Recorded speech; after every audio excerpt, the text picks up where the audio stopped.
행복한 교회 승리하는 성도 여러분, 남가주 은혜로 교회에 오신 것을 환영합니다. 오늘은 20번째 함께하는 153 5월 12일 화요일입니다. 많은 사람들의 말이 이 코로나를 겪으면서 일상의 소중함을 알게 되었다라는 것입니다. 식당에 가서 밥을 먹고 몰에 가서 쇼핑하고 친구 만나고 돌아다니는 그런 일상의 소중함을 다시 한번 깨달았다라는 것이죠. 또 무엇보다도 평범하게 주일날 교회 가서 예배드리는 그것이 얼마나 귀한지 몰랐다가 이번 코로나를 통해서 알게 되었다라고 말씀하시는 분들도 있습니다. 근데 이제 저는 또 드는 생각이, 이제 저희 캘리포니아 쪽은 조금씩 오픈한다고 하는데, 우리가 이렇게 일상으로 다시 돌아가서 우리가 지금 기억하고 또 아쉽고 배웠다라고 생각했던 그 일상생활에 대한 것들을 또 잊어버리고 또 바쁘게 살다가 영적인 균형이 무너져서 옛날의 생활로 또한 돌아가는 것이 아닐까 두려운 생각이 들기도 합니다. 그래서 이 153을 통해서 우리가 이제 코로나가 끝나든지 끝나지 않든지 더욱더 하나님 앞에 영적인 균형감을 잘 가지고 서 있을 수 있도록 이 153 시간이 여러분들에게 도움을 드리는 그런 시간이 되었으면 좋겠습니다. 자, 오늘 이 시간 찬양 시작하면서 우리 찬양하고 시작하겠습니다.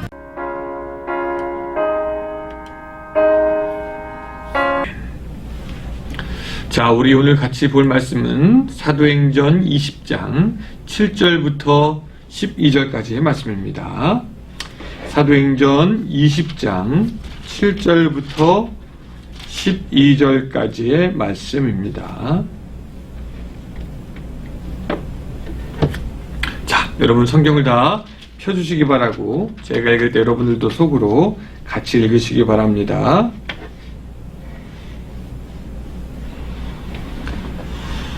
(7절) 제가 읽겠습니다. 그 주간의 첫날에 우리가 떡을 떼려 하여 모였더니 바울이 이튿날 떠나고자 하여 그들에게 강론할새 말을 밤중까지 계속하매 우리가 모인 윗다락에 등불을 많이 켰는데 유두고라 하는 청년이 창에 걸터 앉아있더니 깊이 졸더니 바울이 강론하기를 더 오래하며 졸음을 이기지 못하여 3층에서 떨어지거늘 일으켜 보니 죽었는지라. 바울이 내려가서 그 위에 엎드려 그 몸을 안고 말하되 떠들지 말라, 생명이 그에게 있다 하고 올라가 떡을 떼어 먹고 오랜 동안 그날이 새기까지 이야기하고 떠나니라.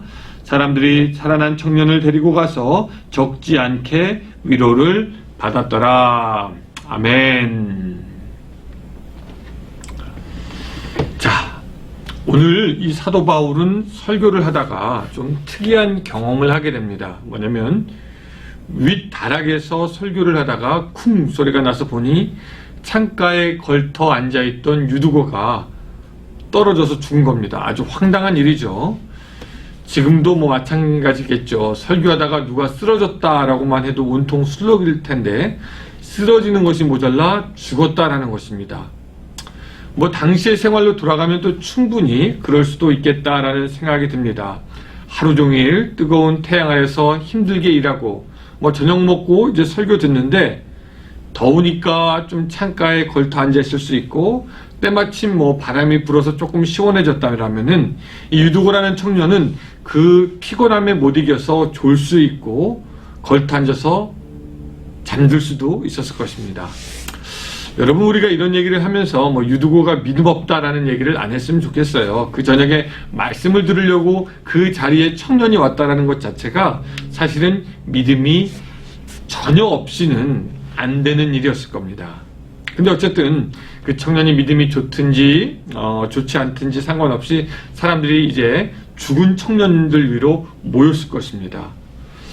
거기서 어떤 얘기들을 사람이 했을까요?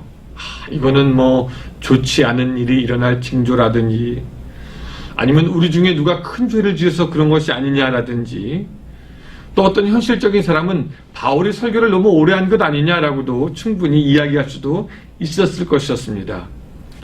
유두고의 부모가 알면은 어떻게 되느냐, 이거 로마 당국에 신고를 해야 되느냐 안 되는 것이냐, 왜 하필이면 바울이 왔을 때 이런 일이 일어나는 것이냐, 유두고가 귀신을 들린 것은 아닌 것이냐, 뭐 이런저런 얘기들을 많이 하면서 그렇게 사람들은 시체 주위로 모여 들었을 것입니다. 그리고 이제 바울도 내려갑니다. 그리고 내려가서 엎드려서 유두고를 안고는 뭐라고 얘기하냐면은 10절에 보니까 바울이 내려가서 그 위에 엎드려 그 몸을 안고 말하되 떠들지 말라. 그에게 생명이 있다라고 이야기를 합니다. 생명이 저에게 있다. 떠들지 말라.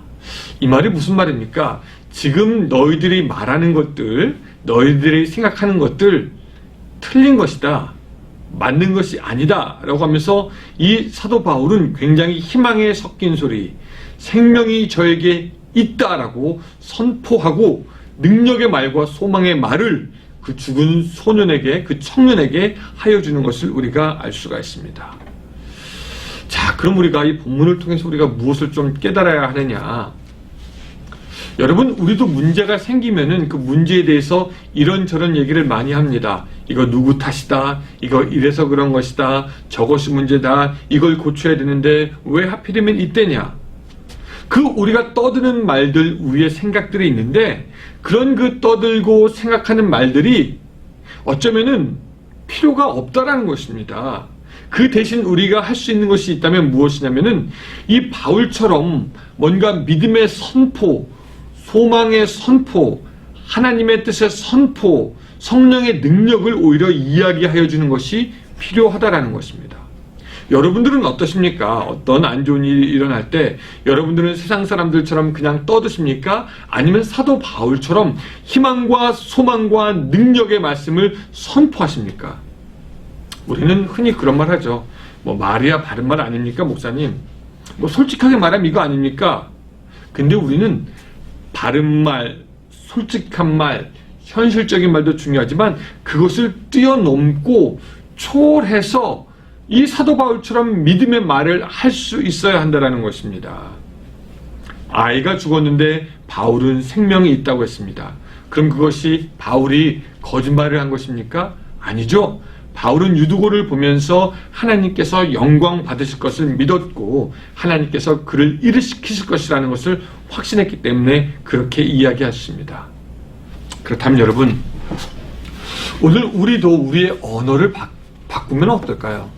하나님께서 하실 일을 미리 바라보고 성령의 능력을 확신하고 주 예수 그리스도의 부활하심과 그 이름의 능력을 선포하면은 우리는 어떻게 될까요? 우리도 그 사도 바울이 일으켰던 그 기적이 오늘 우리에게도 있지 않겠습니까?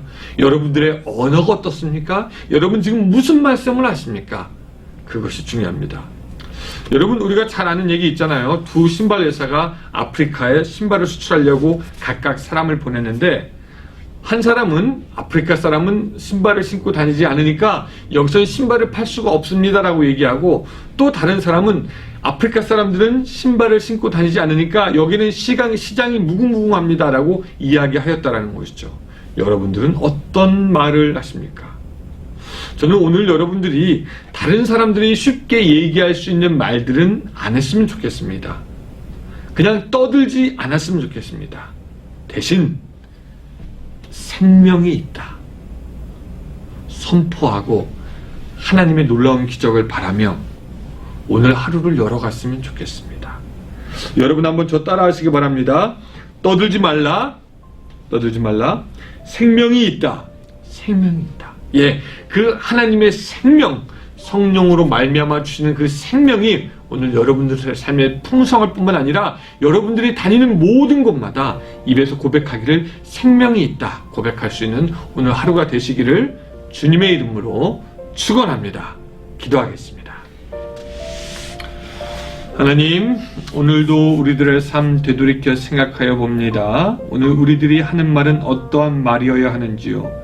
그저 세상 사람들이 하는 말, 현실적인 말, 또한 우리의 생각의 말들, 또한 사단이 주는 어두운 생각들을 우리가 말로 고백하지 않도록 도와주시고 오직 하나님께서 일하실 것을 기대하면서 믿음과 소망과 사랑의 메시지, 생명이 있다 선포할 수 있는 우리가 될 수 있도록 주여 도와주시옵소서. 예수님의 이름으로 기도드리옵나이다. 아멘. 자, 우리 계속해서 30분 동안 기도하는 153 시간이 되기를 바랍니다. 오늘도 같이 합시다. 할렐루야.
니다